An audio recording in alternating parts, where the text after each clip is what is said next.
మహిళలు ఆడబిడ్డల కోసం ఎన్నో స్పెషల్ స్కీమ్స్ అందుబాటులోకి తీసుకొస్తోంది కేంద్ర ప్రభుత్వం. అందులోంచి ఒక సూపర్ హిట్ స్కీమ్ గురించి ఇప్పుడు మనం ఈ వీడియోలో మాట్లాడుకోబోతున్నాం. ఆడపిల్లను ఉన్నత చదువులు చదివించడం, ఇంతలోనే పెళ్లిడు రావడంతో లక్షలు ఖర్చు చేసి ఆమెకు పెళ్లి చేయడం సగటు పేదోడికి పెద్ద భారం. అయితే పేదవాళ్లపై ఇలాంటి భారం పడకూడదు అనే ఉద్దేశంతో కేంద్ర ప్రభుత్వం సుకన్య సమృద్ధి యోజన అనే పథకాన్ని ఇంప్లిమెంట్ చేస్తోంది. ఇది ప్రభుత్వ మద్దతుతో కూడిన ప్రాజెక్టు కాబట్టి ఎటువంటి ప్రమాదం ఉండదు. ప్రస్తుతం సుకన్య సమృద్ధి యోజన సంవత్సరానికి 8.2% వడ్డీ రేటును అందిస్తోంది. ఇది వార్షిక చక్రవడ్డీ రేటు. ఈ పథకం కేవలం బాలికలకు మాత్రమే. ఈ స్కీమ్ ఖాతాను తెరవడం ద్వారా కుమార్తె ఉన్నత విద్య, వివాహం కోసం భారీ డబ్బు కూడబెట్టొచ్చు. ఈ పథకానికి సంబంధించిన ప్రధాన అంశాలను కూడా మనం ఈ వీడియోలో చూడబోతున్నాం. సుకన్య సమృద్ధి యోజన అంటే SSYలో తల్లిదండ్రులు తమ కుమార్తెకు 10 సంవత్సరాలు నిండే వరకు ఖాతా తెరవచ్చు. సుకన్య సమృద్ధి ఖాతా ఒక కుటుంబంలో 2 ఆడపిల్లలకు మాత్రమే తెరవబడుతుంది. కవలలైతే 2 కంటే ఎక్కువ ఖాతాలు ఓపెన్ చేయొచ్చు.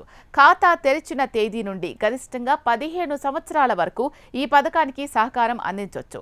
పెట్టుబడిదారుడు తమ కుమార్తె పుట్టిన వెంటనే ఈ పథకంలో ఖాతాను తెరిస్తే అతను 15 సంవత్సరాల పాటు తన సహకారాన్ని కూడగట్టొచ్చు. దీని తర్వాత 6 సంవత్సరాల లాక్ ఇన్ పీరియడ్ ఉంటుంది. ఈ కాలంలో పెట్టుబడి పెట్టాల్సిన అవసరం లేదు, కానీ వడ్డీ పెరుగుతూనే ఉంటుంది.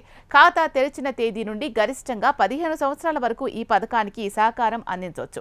పెట్టుబడిదారుడు తమ కుమార్తె పుట్టిన వెంటనే ఈ పథకంలో ఖాతాను తెరిస్తే అతను 15 సంవత్సరాల పాటు తన సహకారాన్ని కూడగట్టొచ్చు. దీని తర్వాత 6 సంవత్సరాల లాక్ ఇన్ పీరియడ్ ఉంటుంది కాబట్టి ఈ కాలంలో పెట్టుబడి పెట్టాల్సిన అవసరం కూడా ఉండదు, కానీ వడ్డీ మాత్రం పెరుగుతూనే ఉంటుంది. ఈ పథకంలో కుమార్తెకు 18 సంవత్సరాల వయస్సు వచ్చినప్పుడు మెచ్యూరిటీ మొత్తంలో 50% విత్డ్రా చేసుకోవచ్చు. బాలికకు 21 ఏళ్లు వచ్చిన తర్వాత మిగిలిన డబ్బును విత్డ్రా చేసుకోవచ్చు.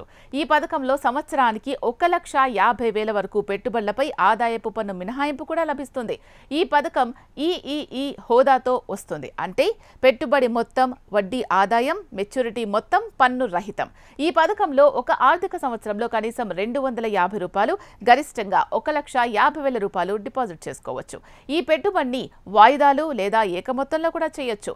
70 లక్షల రూపాయలు ఇందులో డిపాజిట్ చేయొచ్చు. ఉదాహరణకు ఎవరైనా 2024లో సుకన్య సమృద్ధి యోజనలో ఆ అమ్మాయికి 1 సంవత్సరం వయస్సు ఉన్నప్పుడు ఖాతా తెరిచారు అనుకుందాం. ఒక ఆర్థిక సంవత్సరానికి 1,50,000 పెట్టుబడి పెడితే 2045లో మెచ్యూరిటీ సమయంలో మొత్తం ₹69,27,578 పొందొచ్చు. పెట్టుబడి మొత్తం ₹22,50,000 కాగా వడ్డీ ద్వారా వచ్చే ఆదాయం ₹46,77,578. ఇది బిడ్డ పెళ్లికి ఎంతో ఉపయోగకరంగా చెప్పుకోవచ్చు.